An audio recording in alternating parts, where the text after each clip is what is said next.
자, 안녕하세요. 저희 수업하도록 합시다. 오늘은 이제 국세 기본법이 끝나고 이제 국세 징수법 할 거예요. 저희 교재가 이제 제1편이 역시 국세 기본법입니다.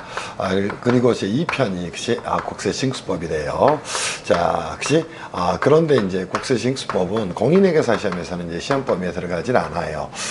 근데 이제 역시 세법을 공부를 하거나 또는 세법을 가르치는 분들은 누구나 이제 국세 기본법하고 징수법을 굉장히 중요하게 생각합니다. 물론 그 중에 국세 기본법이 더 중요하겠죠. 그렇지만 이 국세 징수법도 만만치 않아요. 그래서 법인세법을 가게 되면은 여러분이 역시 납세 절차에 대한 내용이 나옵니다. 그때는 항상 징수에 대한 부분이 나오게 되는 거예요. 그리고 소득세법과도 마찬가지죠. 납세 절차 가면 국세 징수에 대한 내용이 나옵니다. 그 말은 신고 납부 기한까지 신고는 했지만 납부를 하지 않았다는 거예요. 그러면 국세 징수법에 따라서 그치 헌법상 이제 적법 절차의 원칙이 내려앉게 되는데 국세 징수 절차에 돌입을 하게 될 때는 관련 법에 따라서 이제 징수를 해야 되는데 걔를 그치 기본이 되는 법을 국세 징수법이다 이렇게 이야기를 하게 됩니다. 그래서 국세 기본법과 국세 징수법은 그치 국세에 관한 세법에 있어서 그치 총칙법의 성격을 가지게 됩니다. 그래서 회계사 시험 공부하는 친구들도 징수법은 꼭 공부를 좀 했으면 좋겠다 이런 생각이 들어요. 왜냐하면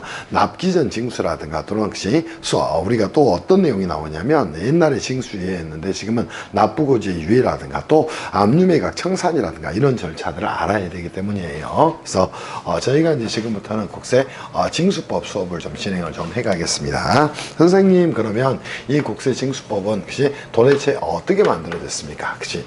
크게 이제 세 개로 나눌 수가 있어요. 총칙 규정이 있고 두 번째는 이제 임의적 징수에 대한 규정이 존재하게 됩니다. 그리고 강제징수에 대한 규정이 존재를 하게 됩니다.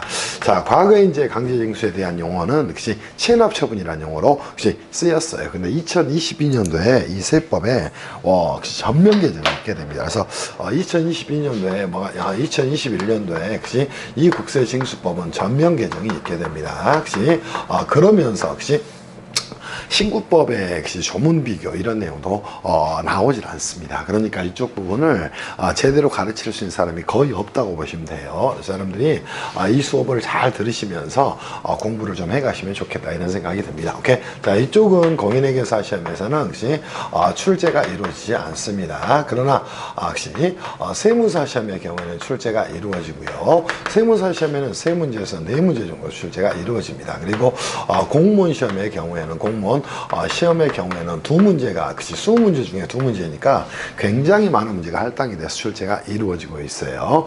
전체적으로 국세징수법은 총칙 규정, 또 임의적 징수에 대한 규정, 또 강제징수에 대한 규정 이 세 개로 나눌 수가 있다 이렇게 생각하셔야 됩니다. 그러면 우리가 국세징수법에 대한 공부를 하기 전에 역시 전체적으로 출제 경향 구성을 보시면 아시겠죠. 학생들 중에 일부가 이제 공무원 시험을 좀 무시하는 경우가 있어요. 회계사나 세무사 시험 공부한다고 제가 볼 때는 무시할 일이 아니에요. 여러분들 시험 회계사 세무사 시험의 경우에는 특히나 회계사 시험의 경우에 세법 목표 점수 얼마 잡아요? 70점 또는 75점 많아 봐요. 공무원 시험은 기본적으로 80점이 넘어야 돼요. 그러니까 무시할 이유가 전혀 없어요. 세무사 시험의 경우에는 역시 세법의 목표 점수 몇 점 잡아요?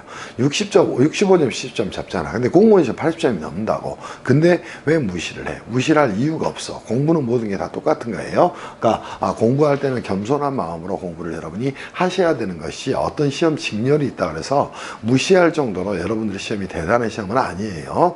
그 부분도 생각하시면서 여러분이 정리를 좀 해나가시면 될까. 그래서 출제 기한 구석 보시면 총칙도 임의적 징수도 강제징수 절차로 나눌 수가 있습니다. 총칙에서는 기본적으로 용어의 정의에 대한 부분이 좀 출제가 될 수 있고요.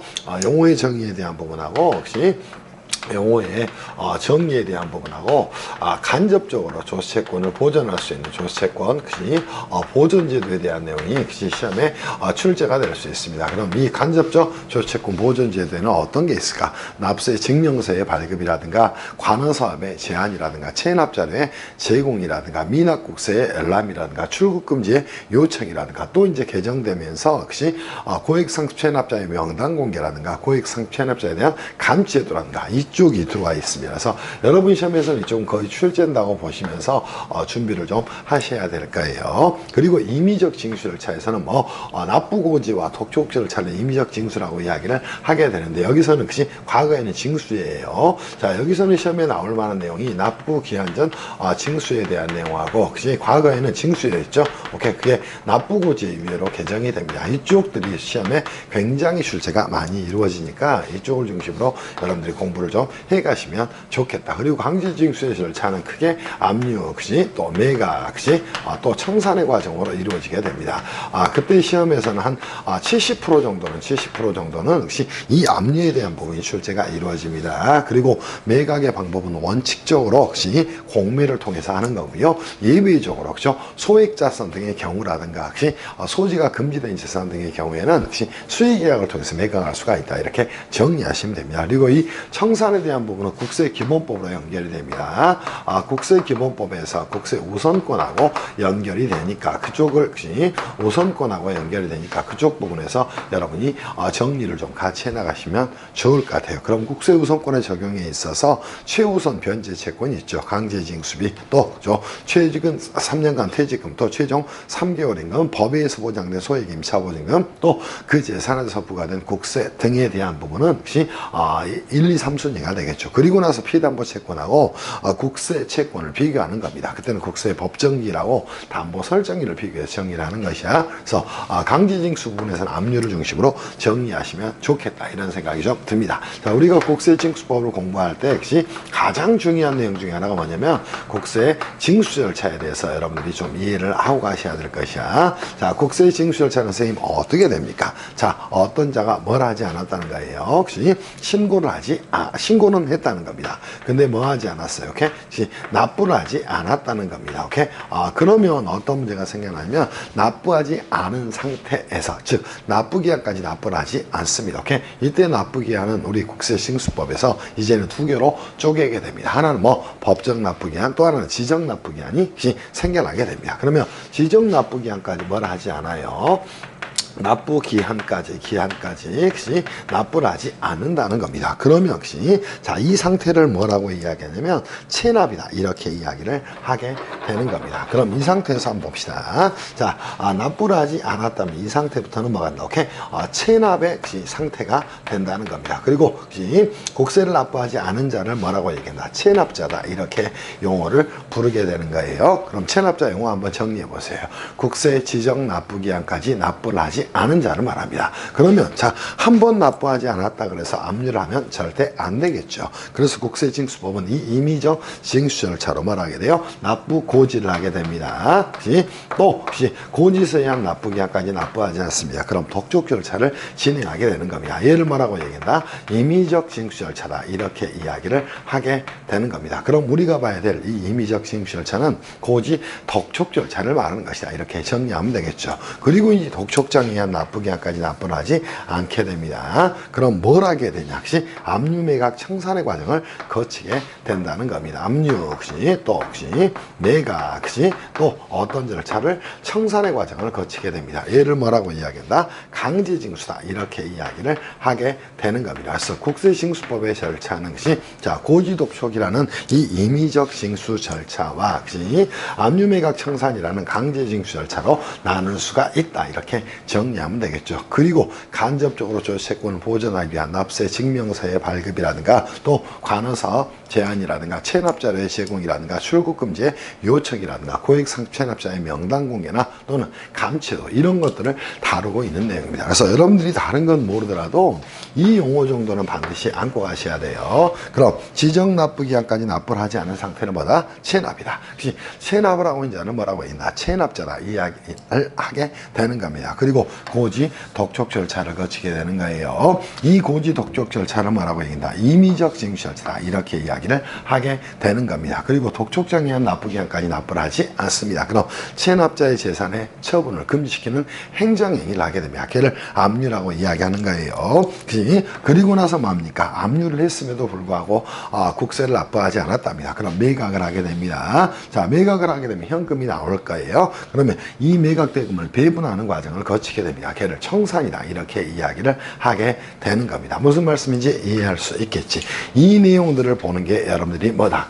국세 징수법의 내용이다 이렇게 정리를 하셔야 돼요. 그래서 우리가 강제징수에서는 중심은 당연히 압류가 되는 거예요. 그래서 이쪽 부분 시험에 굉장히 많이 나오니까 이 4개 주제 정도만 여러분이 정확히 알고 있어도 세무사 시험의 경우에는 서너 문제, 공무원 시험의 경우는 2문제, 공인회계사 시험은 시험에는 나오지 않지만 실무를 할 때 공인회계사들이 세법에 약한 이유가 법리적 관점에서 마인드가 없기 때문이에요. 그래서 그런 부분들을 여러분이 잘 정비하시면서 잘 수업을 따라오면 되지 않을까 싶어요. 이제는 교재 124페이지 가서 국세징수법 총칙으로 가서 여러분들하고 정리할게요. 반드시 이 절차는 정리하셔야 돼. 다시 한번 고지독촉 절차를 뭐라고 얘기한다? 임의적 징수라고 이야기를 한다. 압류매각 청산 절차를 뭐라고 얘기한다? 강제징수라고 이야기를 하게 됩니다. 그래서 용어 바뀐 것들도 2021년도에 새로 바뀌었으니까 여러분들이 잘 따라오면서 정리를 좀 해놓기를 바랍니다. 국세징수법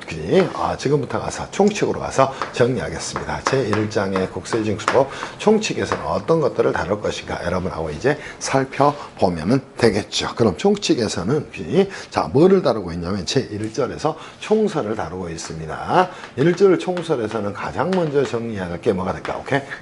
첫 번째 용어의 정의에 대해서 정리를 하셔야 됩니다. 의의하고 용어의 정의 한번 가서 정리할까요? 국세징수법은 도대체 뭘까?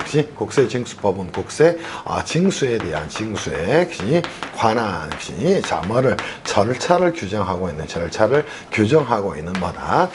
세법이다. 이렇게 정리를 하셔야 됩니다. 그러면 국세징수에 대한 절차를 규정하고 있는데 이거는 우리가 행정법 영역에서 어떠한 국민에 대해서 행정행위를 하게 됩니다. 그러면서 어떤 징수를 하거나 환급받을 때는 이 국세징수법이 모법으로 작동을 하게 되는 거예요. 그래서 국세징수법은 굉장히 중요한 법이니까 꼭 여러분이 정리를 하고 가셔야 돼요. 그러면 국세징수법은 절차에 대해서 규정하고 있으니까 통상 절차법적 성질을 가지고 있다. 이렇게 정리하면 되겠죠. 그리고 일반법의 규정이다. 이렇게 정리하면 될 거예요. 그러면 형식적 의의에 뭐가 됩니까? 국세징수법은 국세징수법이라고 만들어 놓은 법전을 말한다. 오케이? 그런데 다른 세법에서 국세징수에 대한 규정을 두고 있을 겁니다. 그러면 특별법 우선의 원칙에 따라서 그 법이 적용되는 겁니다. 세법으로서 뭐다? 일반법적 속성을 가지고 있다. 이렇게 여러분이 정리를 먼저 해 놓으시면 되겠죠. 무슨 말씀인지 이해할 수 있겠죠. 한번 봅시다. 국세징수에 관한 필요한 사항을 규정해서 국세 수입을 확보함을 목적으로 하는 법률을 말한다. 오케이? 국세징수법은 국세징수에 있어서 일반법의 속성을 가지고 있다. 이렇게 정리하면 되겠죠. 그럼 다른 법에서도 징수에 대한 규정을 두고 있을 수 있다는 게 대표적으로 법인세법도 소득세법도 부가세법에서는 징수 절차를 규정을 하고 있어요. 그러면 걔네들은 특별법적 지위를 가지고 있기 때문에 그때는 국세징수법 뒤로 물러나게 된다. 이렇게 정리를 해놓기를 바랍니다. 두 번째 이제 여러분들이 정의할 게 용어의 정의에 대해서 정리를 좀 하고 가셔야 될 것이야. 자, 가장 먼저 정의해야 될 용어는 뭐가 될 것인가? 납부기한에 대해서 여러분이 정리를 하고 가셔야 됩니다. 자, 과거에는 법정 납부기한까지밖에 없었어요. 근데 이제 납부기한은 2개로 쪼개지게 됩니다. 하나는 뭐가 있냐면 법정 납부기한이 존재를 하게 됩니다. 오케이? 그리고 나서 혹시 지정 납부기한이라는 개념이 존재를 하게 됩니다. 그럼 법정 납부기한까지 납부를 하지 않았어요. 그럼 과세관청은 뭘 하게 돼요? 역시 고지서를 발부를 하게 됩니다. 그럼 고지서에 의한 납부기한이 뭐가 된다? 오케이? 지정 납부기한이다. 이렇게 정리하셔야 됩니다. 그래서 이 개념 꼭 안고 가세요. 그래서 국세의 역시 징수법에 있어서 납부기한은 법정 납부기한하고 지정 납부기한으로 나눌 수가 있다. 이렇게 정리를 해 놓으시기를 바랍니다. 그러면 두 번째 이제 여러분이 용어를 정리해야 되는데 체납에 대한 용어를 정리하셔야 될 것이야. 자, 언제 국세의 역시 언제까지? 지정 납부 기한까지, 납부 기한까지. 자, 뭐 하는 겁니까? 국세를 납부하지 않은 상태를 뭐라고 얘기한다? 체납이다. 이렇게 이야기를 하게 되는 겁니다. 그럼 국세 지정 납부 기한까지 국세를 납부하지 않은 상태를 뭐라고 얘기한다? 체납이라고 이야기를 하게 됩니다. 그리고 체납자는 뭐가 될까요? 혹시 지정 납부 기한까지, 기한까지 역시 자, 뭐 하지 않은 거야? 국세를 국세를 납부하지 않은 것이 납부하지 않은 자를 말한다. 이렇게 정리해 놓으면 되겠죠. 그리고 체납액이란 것이 뭐가 됩니까? 국세 것이 체납된 국세와 강제징수비를 말한다. 이 정도 여러분이 정리를 좀 해 놓으면 될 것 같아. 자, 그러면 체납액의 징수는 어떤 절차를 거칠 것인가 이미 설명을 했던 거예요. 체납액의 징수는 어떤 절차를 거칠 것인가 이렇게 정리하면 되겠죠. 다시 한번 뭐 한다. 기본적으로 첫 번째 고지한다. 두 번째 독촉을 하게 된다. 납부채고는 없어졌어요. 세 번째 뭐 한다. 압류한다. 네 번째 뭐 한다. 매각한다. 다섯 번째 뭐 한다. 청산한다. 오케이? 이 5개의 절차를 국세 징수 절차라고 이야기를 하게 됩니다. 그리고 고지와 독촉 절차는 뭐라고 한다? 임의적 징수다. 이렇게 이야기를 하게 되는 겁니다. 무슨 말씀인지 이해할 수 있겠지. 압류 매각 청산을 뭐라고 얘기한다? 강제 징수 절차다. 이렇게 이야기를 하게 되는 겁니다. 어느 정도 이해가 충분히 됐을 거라고 생각합니다. 그러면 국세의 징수 절차는 어떻게 되는 것이다. 오케이?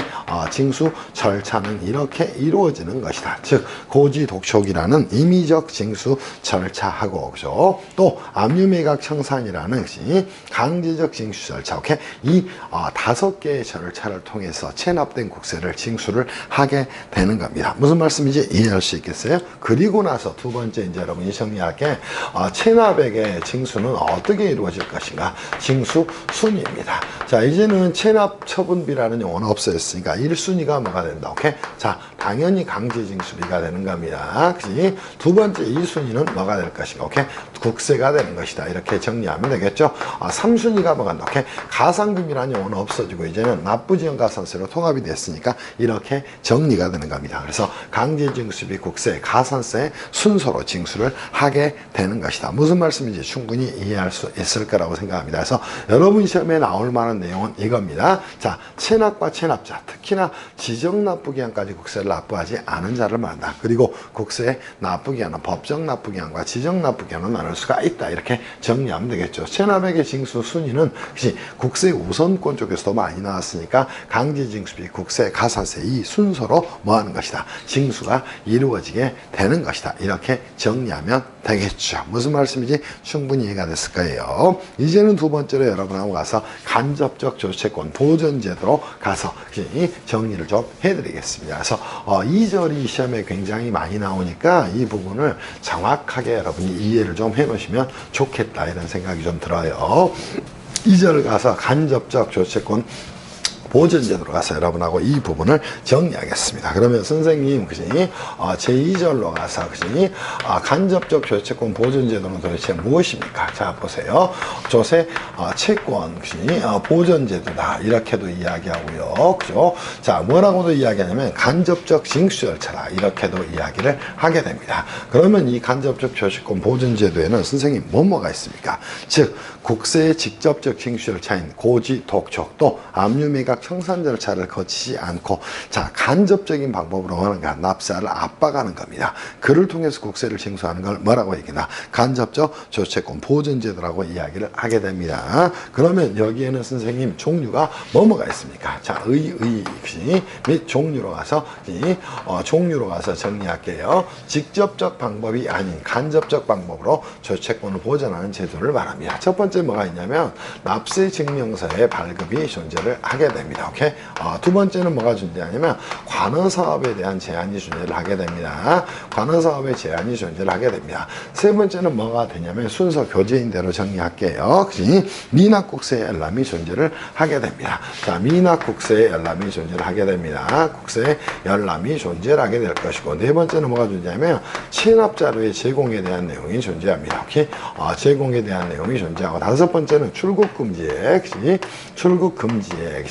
요청에 대한 내용이 존재합니다. 또 하나는 뭐가 있냐면 고액 상습 체납자에 대한 고액 상습 체납자에 대한 어떤 제도가 존재하냐면 두 가지 제도가 존재합니다. 하나는 명단 공개에 대한 내용, 또 하나 이제 존재하는 게 감치 제도에 대한 내용. 이 네 가지가 존재를 하게 네 가지가 아니라 6가지, 7가지 정도가 존재를 하게 됩니다. 이거를 간접적 조세권 보전 제도다 이렇게 이야기를 하게 됩니다. 즉 직접적 방법이 아니라 이 이 간접적 방법으로 혹시 징수 절차를 진행하는 것, 즉 조채권을 보전하는 제도를 뭐라고 얘기다? 간접적 조채권 보전 제도다. 이렇게 이야기를 하게 되는 겁니다. 거기에는 뭐가 있다? 첫 번째 납세 증명서의 발급, 두 번째는 뭐가 있다? 관할사업의 제한, 세 번째는 미납국세의 열람, 네 번째는 체납자료의 제공, 다섯 번째는 출국금지의 요청, 또 고액상습 체납자의 명단 공개와 감시 제도가 존재를 하게 됩니다.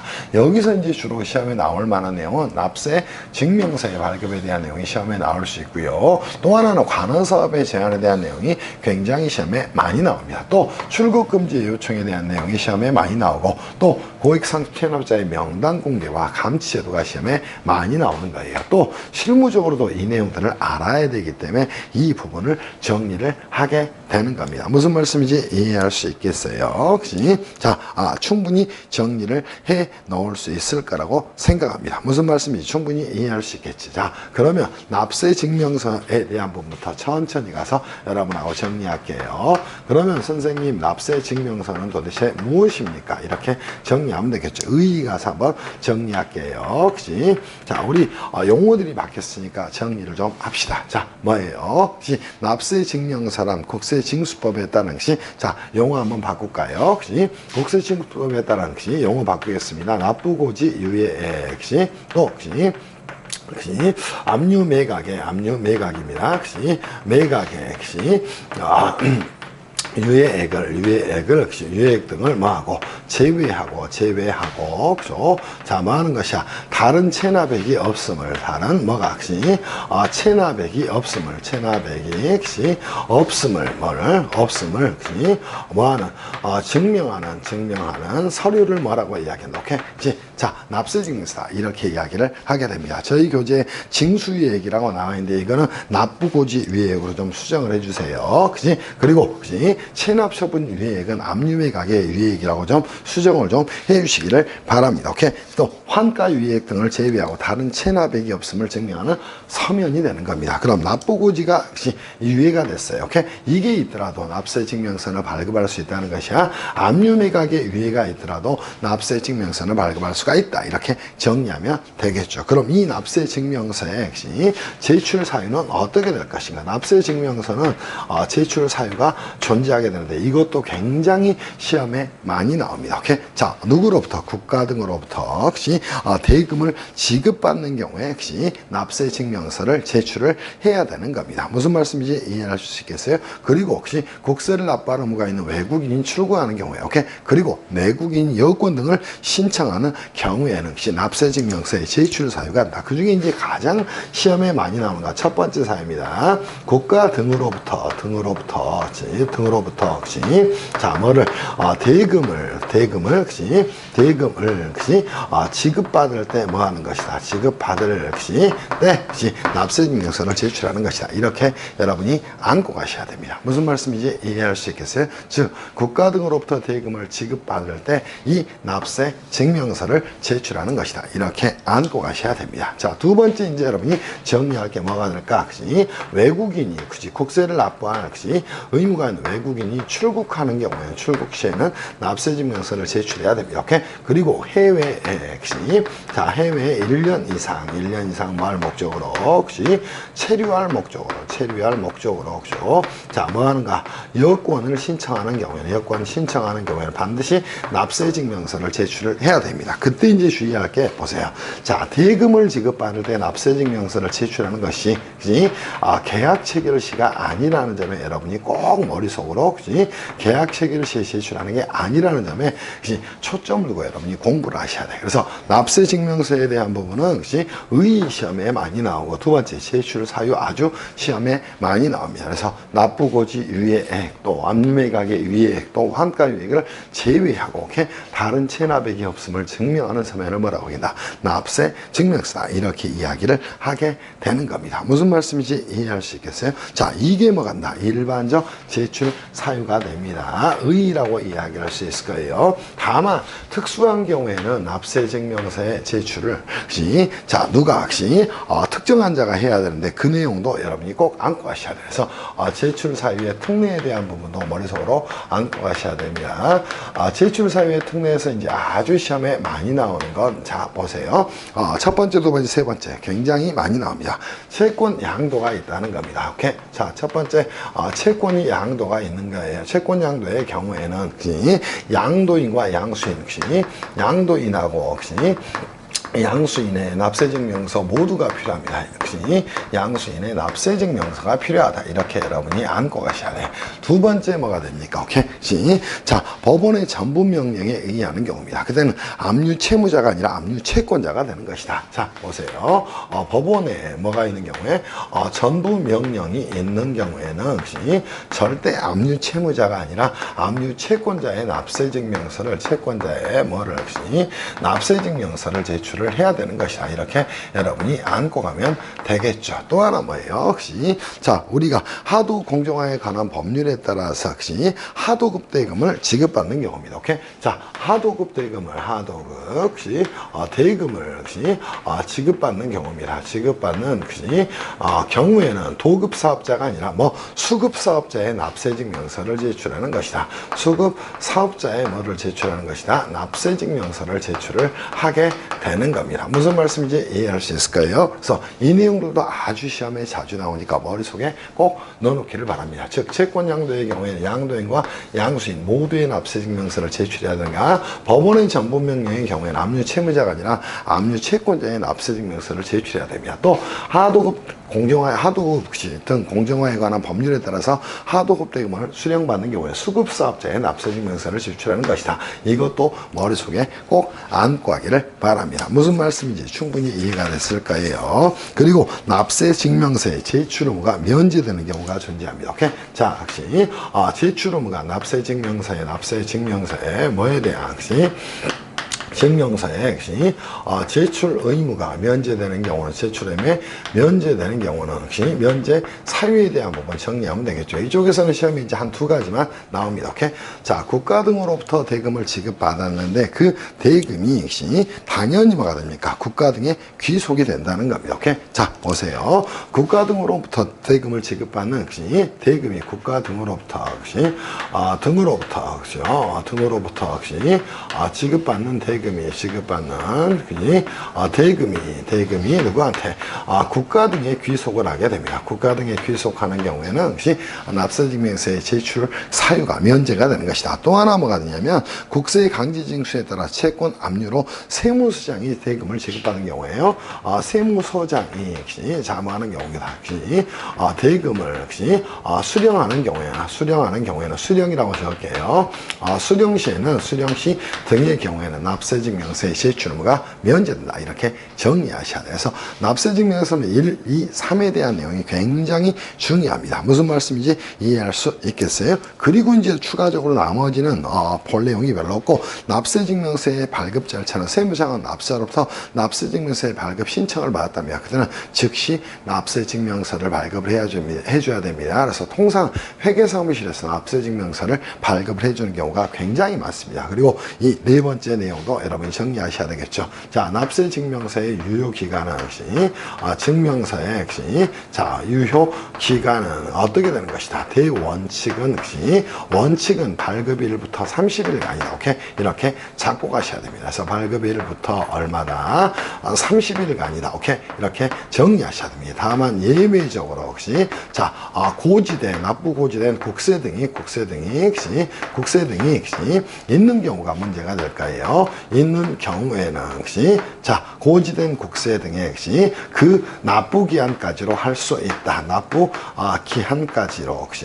기한까지로 할 수 있다. 이 부분도 여러분이 안고 가셔야 돼서 이 납세증명서 부분은 단독 문제로도 굉장히 출제가 많이 되니까 꼭 여러분이 정리하고 가셔야 됩니다. 자, 다시 한번 정리하시죠. 납세증명서 유효기간은 발급일부터 30일까지지만 고지된 국세 등이 있는 경우에는 고지된 국세 납부 기한까지로 할 수 있다. 그 부분도 머릿속에 꼭꼭꼭 넣어놓고 가기를 바랍니다. 얘를 뭐라고 얘기한다? 납세 증명서다. 이렇게 이야기를 하게 돼요. 특히나 이쪽은 많이 많이 출제가 안 되는데 앞으로 출제를 가능성이 굉장히 많으니까 머릿속에 꼭꼭꼭 넣어놓기를 바랍니다. 무슨 말인지 충분히 이해가 됐을 거라고 생각합니다. 그리고 이제 추가적으로 여러분하고 어디 할 거냐면 미납국세의 열람에 대해서 정리하겠습니다.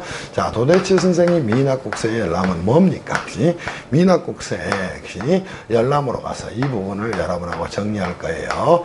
자, 미납국세의 열람이라는 건 도대체 뭘까요? 자, 간단하게 정리한다면 아무것도 아닙니다. 자, 기본적으로 의의 한번 정리해 볼게요. 미납국세를 열람한다. 누가 할까? 오케이? 주택임대차보호법이나 상가건물 임대차보호법에 따른 임차인이 하는 거예요. 그럼 미납국세의 열람권자는 과연 누가 될 것인가? 주택임대차보호법 등에 의한 주택임대차 보호법이라든가 보호법 등에 의한 누가 하는 것이다. 임차인이 하는 것이다. 이렇게 여러분이 잡고 가셔야 됩니다. 그럼 주택임대차보호법이나 상가건물 임대차보호법에 따른 임차인이 이 열람을 신청을 하게 되는 겁니다. 무슨 말씀인지 이해할 수 있겠어요? 그럼 혹시 열람을 하기 위한 요건은 어떻게 될 것인가? 이 부분도 혹시 열람의 요건에 대한 부분도 여러분이 정리하셔야 돼. 이때는 반드시 누구의 동의를 받아야 되냐면 임대인의 동의가 있어야 된다. 이렇게 정리를 해놓고 가셔야 됩니다. 무슨 말씀인지 이해할 수 있겠어요? 혹시 자, 임대인의 동의가 없으면 미납국세 열람을 할 수가 없다. 이렇게 정리하면 되겠죠. 그때 미납국세라는 건 도대체 어떻게 될 것인가? 체납된 국세라든가 아직 납부고지서가 발급이 됐으니까 자, 납부고지서가 발급이 된 후에 아직 납부하지 않은 국세 이런 것들이 대상이 되는 것이다. 이렇게 정리하셔야 됩니다. 그러면 미납국세는 뭐가 된다? 미납국세 등은 뭐가 된다? 체납된 국세 등이 국세 등이 뭐가 되는 것이다. 미납국세 범위에 들어가게 되는 것이다. 이렇게 잡아놓으면 되겠죠. 이 말은 뭐예요? 우리가 상가건물 임대차 보호법에 따른 또는 주택 임대차 보호법에 따른 임차인이 됩니다. 오케이? 그러면 거액의 보증금을 내고 나서 임대인과 임대차 계약을 체결하게 되는데 그자가 미납된 국세가 있다면 보증금을 돌려받지 못할 가능성이 굉장히 큽니다. 오케이. 그래서 이 주택임대차보호법이나 상가건물 임대차보호법의 이 임차인한테 임대인의 동의를 받아서 임대인의 체납된 국세 등에 대해서 열람을 청구할 수 있는 제도를 뭐라고 한다? 미납국세 열람이다. 이렇게 이야기를 하게 되는 거예요. 그때 이제 시험에 나올 만한 내용은 임대인의 동의가 있어야지만 가능하다. 이렇게 여러분이 잡아 놓으시기를 바랍니다. 그리고 이제 추가적으로 가야 될 내용이 뭐가 있냐면 IV로 가게 되면 관여사업에 대한 제한이 있습니다. 자, 관여사업의 제한이라는 건 도대체 뭐가 될 것인가? 이렇게 여러분이 안고 가셔야 됩니다. 한번 가볼까요? 관여사업의 제한이라는 건 이렇게 정리가 되는 거예요. 관여사업의 제한이라는 건 자, 뭐가 됩니까? 기본적으로 기본적으로 뭐 하는 거냐면 허가 등의 제한을 요구할 수 있는 경우입니다. 오케이? 즉 사업을 개시하기 전에 허가 등에 대한 제한을 요구할 수 있는 경우가 있어요. 두 번째는 뭐가 있냐면 사업의 정지나 뭐라 할 수 있는 거 취소를 요구할 수 있는 경우를 뭐라고 합니다. 오케이? 관할사업의 제한이다. 이렇게 이야기를 합니다. 자, 이거 갖고는 관할 세무서장이 갖는 게 아니에요. 통상 구청장이라든가 시장이라든가 이런 분들이 이거 갖고는 갖고 있습니다. 오케이? 근데 뭐가 됐다면 혹시 체납된 국세가 있다면 뭐예요? 혹시 자, 이 관여 사업을 즉 허가를 내주지 마세요. 오케이? 또는 사업의 정지나 취소를 해주세요 하고 요구할 수 있는 관할 세무상의 권리를 뭐라고 얘기한다. 오케이? 미납국세 관여 사업의 제한이다. 이렇게 이야기를 하게 됩니다. 그럼 이 허가 등의 제한 요구는 어느 경우에 할까? 정당한 사유 없이 국세를 체납한 경우에 하는 것이다. 이렇게 정리하면 되겠죠. 또 사업의 정지 또는 취소 요구는 체납 3회 이상 체납한 경우로서 혹시 체납액이 500만 원 이상인 경우에 하는 것이다. 이렇게 정리하셔야 돼. 그래서 이 경우는 어느 경우다? 정당한 사유 없이 자, 뭐한 경우다? 체납한 경우에 자, 허가 등의 제한 요구를 할 수 있다는 겁니다. 사업의 정지 또는 취소 요구는 3회 이상 체납하고 3회 이상 체납을 하고 체납 국세가 500만 원 이상 500만 원 이상 체납한 경우에 뭐 하는 것이다? 사업의 사업의 정지 취소 요구를 하게 되는데 이거를 합해서 관할사업의 제한 요구다 이렇게 이야기를 하게 되는 겁니다. 그러면 이거를 뭐라고 이야기해? 사전적 제한이라고 이야기하는 거야. 얘를 사후적 제한이다 이렇게 이야기를 하게 되는 겁니다. 그러면 이 관할사업 제한에서 가장 중요한 내용은 뭐가 될까? 오케이? 자, 제한 요구를 관할사업에 제한 요구를 할 수 없는 경우에 대해서 여러분이 정리하셔야 돼요. 즉 제한 요구가 인정되지 않는 경우는 어느 경우다? 정당한 사유가 있는 경우다. 오케이? 이렇게 정리하면 되겠죠. 그럼 이 정당한 사유에 대한 내용은 시험에 너무너무 자주 나옵니다. 그래서 꼭 머릿속으로 안고 와야 됩니다. 그러면 공시송달의 방법으로 서류가 송달이 됐다든가 자, 납세자가 뭐 하는 거예요? 굉장히 어려움에 처했다는 겁니다. 즉 천재지변 등으로 인해서 지변 등으로 인해서 자, 뭐가 생겼어? 이 체납된 국세 등이 생겼다는 겁니다. 즉 납세가 곤란하다는 거예요. 천재지변 등으로 납부가 곤란한 경우라든가 사업에 중대한 위기에 처했다든가 사업이 중대한 위기에 처했다든가 또는 질병이라든가 또 교환소에서 거래처 처분이 있다든가 자, 강제집행이라든가 민법에 따른 강제집행이라든가 집행 등이 있는 경우에는 뭐 할 수 없다. 이 관할사업에 제한 요구를 할 수 없다. 이렇게 정리를 하셔야 돼요. 그래서 여러분 시험에서는 이 내용이 너무너무 많이 나옵니다. 특히나 이제 많이 나오는 게 공시송달의 방법으로 서류가 송달되는 경우에는 관할사업 제한 요구를 할 수 없다. 그거는 머릿속에 꼭꼭꼭꼭 넣어놓고 가셔야 됩니다. 그래서 이 내용도 아주 시험에 자주 나오고 그 중에 이제 가장 많이 나오는 건 관할사업에 제한 요구를 할 수 없는 경우 이 부분을 머릿속에 안고 가셔야 돼요. 127페이지에 표로 정당한 사유, 즉 관할사업의 제한을 요구할 수 없는 사유에 대한 부분은 꼭꼭꼭 머릿속에 넣어놓고 가셔야 된다는 거예요. 무슨 말인지 이해가 됐을 거라고 생각합니다. 그리고 이제 추가적으로 정리할 내용이 체납자료의 제공에 대한 내용을 정리를 해가면 되겠죠. 다시 한번 정리한다면 납세 증명서의 발급, 또 미납국세의 관할사업의 제한, 체납자료의 제공, 출국금지의 요청, 고액상습 체납자의 명단 공개와 감지제도 이 부분을 정리하면 될 것이야. 그럼 체납자료의 제공이라는 건 도대체 뭘까? 이거를 여러분이 정리하실 내용이 되겠죠. 이거는 이제 신용정보회사에 제공하는 겁니다.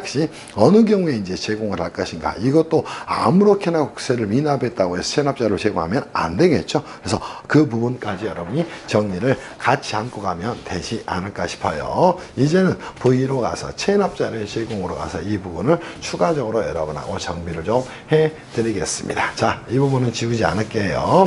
가장 중요한 내용이니까 지우지 않고 여러분하고 이 내용을 설명을 좀 드리겠습니다. 그래서 체납자료의 제공에서 뭡니까? 이렇게 물어보시면 충분히 답할 수도 있고 이 부분에 대한 전체적인 프로세스를 여러분이 국세징수법에서 안고 가셔야 됩니다. 됐나요? 자, 이제는 어디 가서 V로 가서 체납자료의 제공으로 가서 여러분하고 좀 정리를 할게요. 자, V로 가게 되면 뭐가 나오냐면 체납자료의 제공에 대한 내용이 나옵니다. 자, 체납자료의 제공이라는 건 누가 제공할 것인가? 이거를 안고 가셔야 됩니다. 그럼 제공의 사유에 대한 부분을 정리하시면 돼. 체납자료의 제공의 사유는 자, 누구한테 제공할까요? 오케이? 신용정보회사 등에 제공하는 거예요. 그래서 우리가 체납된 국세가 500만이 넘게 되면 잘못하면 신용불량자가 될 수 있어요. 그럼 체납자료 제공의 사유는 자, 체납 발생일부터 자, 뭐 하는 것이야? 1년을 경과하고 항상 엔드입니다. 체납세액이 얼마 이상인 경우다. 체납세액이 500만 원 이상인 경우에는 500만 원입니다. 500만 원 이상인 경우에는 체납자료를 신용정보회사에 제공할 수 있다는 겁니다. 그러면 체납 발생일로부터 1년을 경과하고 체납세액이 500만 원 이상이야. 하나의 요건이 되는 겁니다. 또 하나 뭐가 됐을까? 1년에 3회 이상 체납하고 3회 이상 뭐하고 체납하고 이것도 엔드입니다.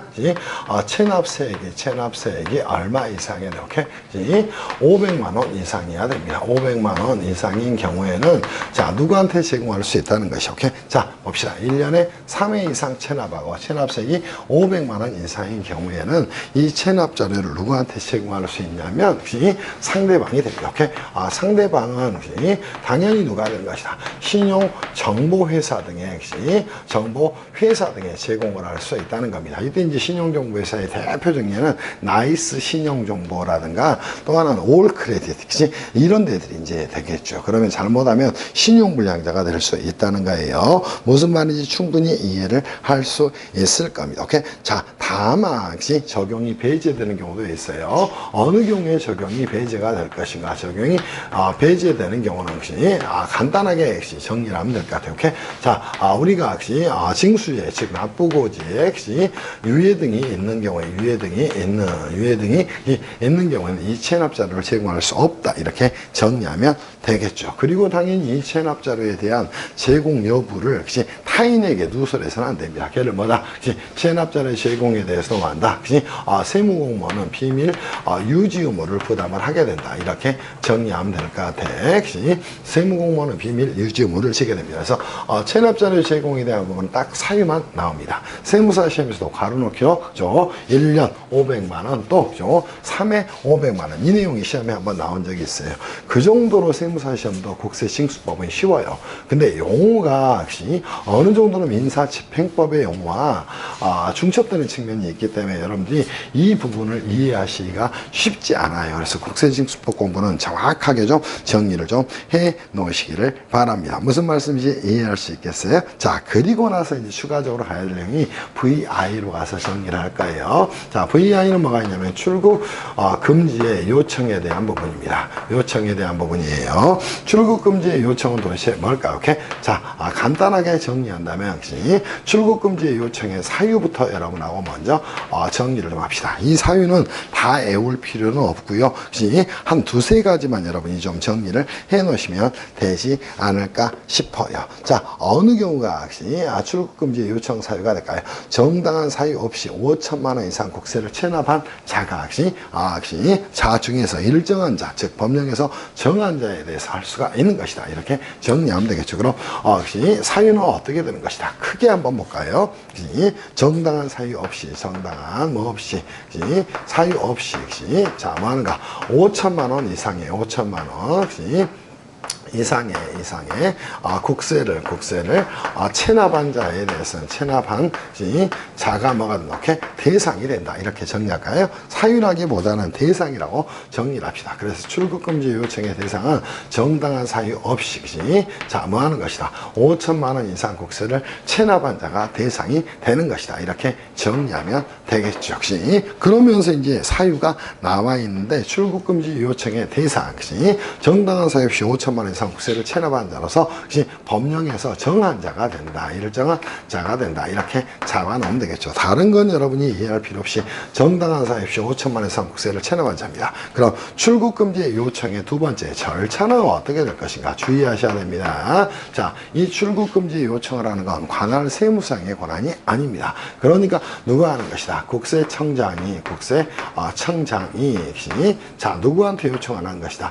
법무부 장관에게 장관에게 뭐 하는 것이다. 오케이? 요청을 하게 되는 겁니다. 무슨 말씀인지 이해할 수 있겠어요? 그리고 이 요청은 뭐가 된다? 기속행위가 되는 거예요. 그럼 이 요건이 충족하게 되면 국세청장과 법무부 장관에게 요청을 해야 되는 강제 사항이 되는 겁니다. 그걸 이제 행정법에서는 기속행위라고 이야기하는 거예요. 그럼 정당한 사유 없이 5천만 원 이상 국세를 체납한 자에 대해서는 국세청장은 법무부 장관의 출국금지를 요청해야 한다. 이게 이제 여러분 출국금지 요청에 대한 내용이다. 이렇게 정리하면 되겠죠. 그리고 대상에는 교재에 나와 있는데 특별하게 보지 않으셔도 됩니다. 그래서 우리가 이제 2번에서 시험 가끔 나와요. 출국금지 요청일 현재 2년간 미화 5만 달러 상당액 이상을 국외로 송금한 사람. 오케이? 또 미화 5만 달러. 항상 기준이 미화 5만 달러가 되는 겁니다. 그리고 국세 기본법 또는 징수법에 따라서 명단이 공개된 고액상습 체납자 이런 사람들은 뭐 출국금지 요청이 되는 겁니다. 그리고 6번 보세요. 국세징수법에 따라 사행위 취소 소송이 진행 중이거나 국세기본법에 따라 제3자와 짜고 거짓계약, 통정허위, 담보 설정 계약이 되겠죠. 오케이? 취소이 진행 중인 사람에 대해서는 출국금지 요청을 해야 되는 겁니다. 무슨 말씀인지 이해할 수 있겠어요? 더 중요한 요청 내용은 뭐가 됩니까? 출국금지 요청의 해제에 대한 내용입니다. 해제는 필수적 해제하고 즉 반드시 해제해야 되는 필요적 임의적 해제하고 필요적, 그지? 해제하고, 그지? 임의적 해제 두 개로 나눌 수가 있습니다. 자, 이때 이제 주의할 부분은, 그지? 임의적 해제라는 건 뭐예요? 반드시 해제하여야 한다. 오케이? 이렇게 정리하셔야 됩니다. 이거는 그지? 반드시 그지? 해제를 요청해야 되는 사유를 말합니다. 오케이? 자, 반드시 의의가 한다면 뭐예요? 해제를 그지? 하여야 한다. 이렇게 표현되는 걸 뭐라고 얘기한다. 그지? 필요적 해제라고 이야기합니다. 그 필요적 해제의 사유는 뭐가 될까? 그지? 자, 기본적으로 뭐예요? 체납된 국세가 5천만 원에 미달을 했다는 겁니다. 그지? 또 요건이 해소가 됐답니다. 오케이? 그래서 체납국세가 뭐가 된 경우에는 체납국세가 그지? 5천만 원에 그지? 자, 미만이 됐다는 겁니다. 또 그지? 요건이 충족된 경우에 요건이 뭐가 된 경우에는 그지? 해소가 된 경우에는 반드시 해제해야 됩니다. 그리고 임의적 해제는 어떤 걸까? 그지? 국세청장이 해제를 요청할 수 있는 그지? 해제를 그지? 자, 뭐 할 수 있다? 요청할 수 있다. 얘를 뭐라고 이야기한다? 임의적 해제 사유다. 이렇게 이야기를 하게 됩니다. 사유는 자, 뭐가 되는 거예요? 그지? 사업차 그지? 국외로 출국하는 경우를 여러분이 하나만 정리하시면 될 것 같아요. 사업 목적으로 그지? 국외 출국 등을 하는 경우다. 이렇게 정리를 해놓기를 바랍니다. 이게 여러분이 보셔야 될 출국금지 요청에 대한 내용입니다. 가장 중요한 내용은 이 출국금지 요청권자는 국세청장이 하는 거고요. 또 법무부 장관에게 하는 겁니다. 그리고 요청할 수 있다가 아니라 하여야 한다. 이렇게 여러분이 안고 하기를 바랍니다. 대상은 어떻게 한다? 정당한 사유 없이 5천만 원 이상 국세를 체납한 자에 대해서는 국외 거주 이전의 자유죠. 헌법상 국민의 거주 이전의 자유죠. 국외 거주 이전의 자유를 제한함으로써 간접적으로 조치권을 확보하기 위한 제도를 출국금지의 요청이다. 이렇게 이야기를 하게 되는 겁니다. 충분히 이해가 됐을 거예요. 그리고 이제 제3절에 가게 되면 우리가 정리해야 될 또 하나의 내용이 나옵니다. 그게 뭐가 되냐면 제3절 내용이에요. 고액 상습 체납자에 대한 고액 상습 체납자에 대한 규제가 존재합니다. 오케이? 이 부분을 여러분이 안고 가셔야 됩니다. 저희는 3절에서 끝내버리겠습니다. 고액 상습 체납자의 뭐에 대한 한 번에 갑시다. 고액 상습 체납자에 대한 제재 이렇게 정리할까요? 제재 이렇게 정리합시다. 그럼 이 고액 상습 체납자에 대한 제재는 크게 두 가지가 있다. 하나는 뭐가 있다? 명단 공개가 존재를 하게 됩니다. 또 하나가 뭐가 존재하냐면 감치 제도가 존재를 하게 됩니다. 그래서 고액 상습 체납자에 대한 명단 공개 제도하고 감치 제도에 대한 내용 정리하시면 될 것 같아요. 이때 고액 상습 체납자는 어떤 자가 될까? 고액의 기준은 2억 이상이 되는 겁니다. 오케이? 상습이라는 말은 뭐가 됩니까? 오케이? 체납 발생일로부터 1년을 경과를 해야 되는 겁니다. 오케이? 체납 발생일부터 1년을 경과해야 되는가? 그럼 체납 발생일로부터 1년을 경과하고 체납세액이 2억 이상인 자에 대해서는 보세요. 쪽팔리게 하겠다는 거예요. 걔를 명단 공개라고 이야기를 하게 되는 겁니다. 오케이? 신체의 자유를 제한하겠다는 겁니다. 걔를 감치제도라고 이야기를 하게 됩니다. 오케이?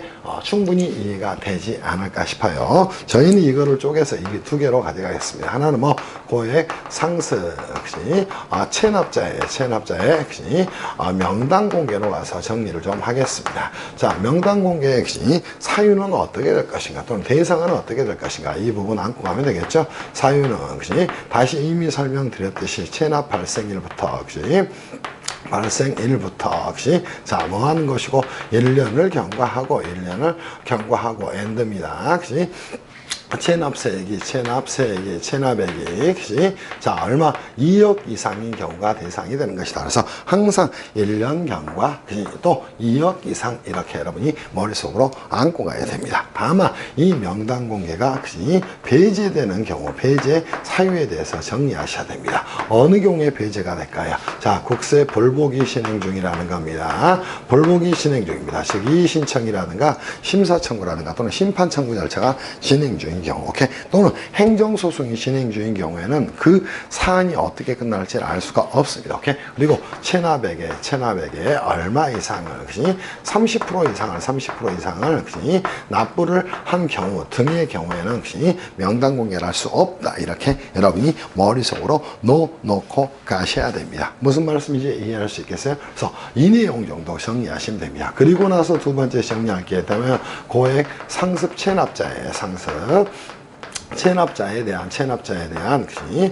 감시제도로 가서 정리하면 될 것 같아.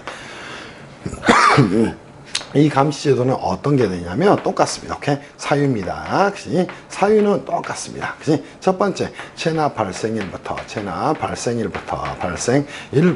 그치? 자, 뭘 해야 돼요? 1년을 경과해야 됩니다. 오케이? 그치? 그리고 뭐가 있어야 돼? 3회 이상 체납을 해야 됩니다. 3회 이상.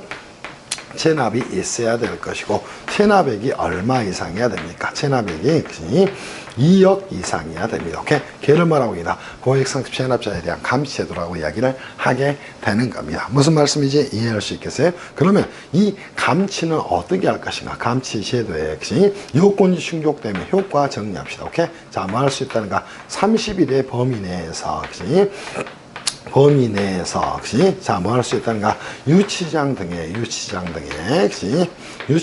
감치를 할 수 있다는 거, 오케이? 그치? 이거를 고액상습 체납자의 감시제도다 이렇게 이야기합니다. 헌법상 신체의 자유를 제한하는 거예요. 그러니까 고액상습 체납자의 감치위원회를 열게 되는 겁니다. 오케이? 자, 그 결정이 있게 되면은 당연히 검사에게 신청을 하는 것이고요. 절차적인 부분에는 이렇게 정리하는 거예요. 감치위원회에서 뭐 하는 것이다. 혹시 당연히 검사에게 신청을 하는 겁니다. 검사에게 뭐 하는 것이고 혹시 신청을 하는 것이고, 검사는 뭘 해야 됩니까? 오케이? 검사는 뭐에? 법관이 발부한 뭐에서? 영장에 의해서, 자, 뭐 할 수 있다? 감치를 할 수 있다는 겁니다. 이게 이제 고액상습 체납자의 감치제도가 아닙니다. 주로 시험에 나오는 건 체납 발생일로부터 1년을 경과하고 3회 이상 체납을 했고, 체납액이 2억 이상인 경우가 대상이 되는 것이다. 이 정도 여러분 정리하면 되지 않겠어요? 그치? 여기까지 여러분들 정리합시다. 그래서 고액상습 체납자의 감시제도는 항상 시험에 나올 수 있고, 또 명단 공개와 같이 물어볼 수 있어요. 그래서 올해 공인회계사 시험은 이제 시험 범위가 아니니까 출제가 되지 않겠지만 세무사 시험에서 나올 가능성이 굉장히 많다, 이렇게 생각하면서 정리를 좀 해두기를 바랍니다. 자, 이제는 여러분하고 그죠? 자, 용어 정리들 몇 개 예제를 좀 풀어보면서 정리를 좀 해가겠습니다. 자, 137페이지 가서 내용 정리 OX 문제 가봅시다. 1번, 국세징수법에서 규정한 사항 중 국세기본법이나 다른 세법에 특별한 규정이 있는 것에 관하여는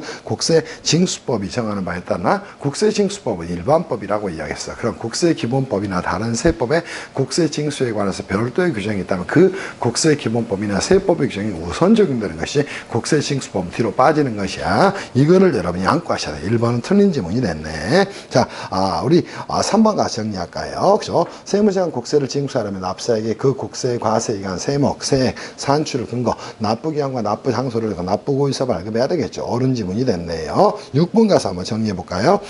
세무상은 납세자가 체납액 중 국세만을 완납했답니다. 강제징수비를 징수합니다. 강제징수비에 관계된 강제징수 고지서를 발급해야 되겠죠. 옳은 내용이 됐네. 자, 7번 가서 정리합시다. 세무서장은 세법에서 국세 납부기한을 정하는 경우 외에는 납세증명서 유효기한은 원칙적으로 30일 이내로 정할 수 있죠. 옳은 지문이 됐네요. 자, 9번 가 정리합시다. 국가 또는 지방자치단체 감사원의 감사 대상이 되는 정부 기관으로부터 계약을 체결하는 경우 납세증명서 제출하나 대금을 지급받을 때 제출하나 대금 지급받을 때야. 그래서 9번은 아주 빈출되는 내용이니까 머릿속에 꼭 넣어놔야 돼.